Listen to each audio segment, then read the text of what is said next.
আরে wow, finally আমি 1 নম্বর মটকাটা পেয়ে গেছি। আরে সর এখান থেকে, 1 নম্বর মটকাটা আমি নিব। আরে এখান থেকে সর, 2 নম্বরটা আমার আর 3 নম্বরটা আমার। আরে এখন তো আমি আবার এই 4 নম্বর মটকাটাই পেলাম।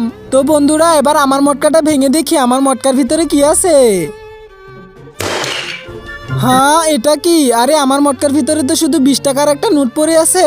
কিন্তু এবার দেখবো তোরটার ভিতরে কি আছে। তোর মটকাটা ভেঙে দেখ। হ্যাঁ ঠিক আছে, আমি আমার মটকাটা ভেঙে দেখছি। আরে এটা কি? আমারটার ভিতরে তো ললিপপ পেয়েছি। আমি তো তাও 20 টাকা পেয়েছি, কিন্তু তুই তো ললিপপ পেয়েছিস। এখন বাচ্চাদের মতো ললিপপ খা। হা হা হা হা হা হা। এবার দেখি আমারটার ভিতরে কি আছে। 1 2 3।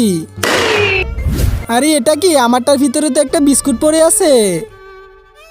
আমি তো তাও একটা ললিপপ পেয়েছি, কিন্তু তুই তো একটা বিস্কুট পেয়েছিস। হা হা হা। তো বন্ধুরা, এবার দেখি আমারটার ভিতরে কি আছে। তার আগে সবাই ভিডিওতে একটি লাইক করে দাও। আরে আমাদের মটকার ভিতরে তেমন কিছুই পাইনি, ও তো মনে হচ্ছে কিছুই পাবে না। হা হা হা হা হা হা। এবার দেখি আমার মটকার ভিতরে কি আছে। হ্যাঁ, এটা আবার কি? দেখি তো। আরে দেখ দেখ, ওর মটকার ভিতরে একটা কিসের কাগজ যেন। কিন্তু তার আগে তুমি যদি চাও তোমার মা জান্নাতে যাক, তাহলে ভিডিওতে লাইক করে চ্যানেলটিকে সাবস্ক্রাইব করে দাও। আর যদি চাও জাহান্নামে যাক, তাহলে কিছুই করতে হবে না, আর কমেন্টে মা লিখে যাও। তো বন্ধুরা দেখো আমার মটকার ভিতরে কি পেয়েছি। এই ছবিটাকে ভালোবাসলে লাইক সাবস্ক্রাইব করে দাও।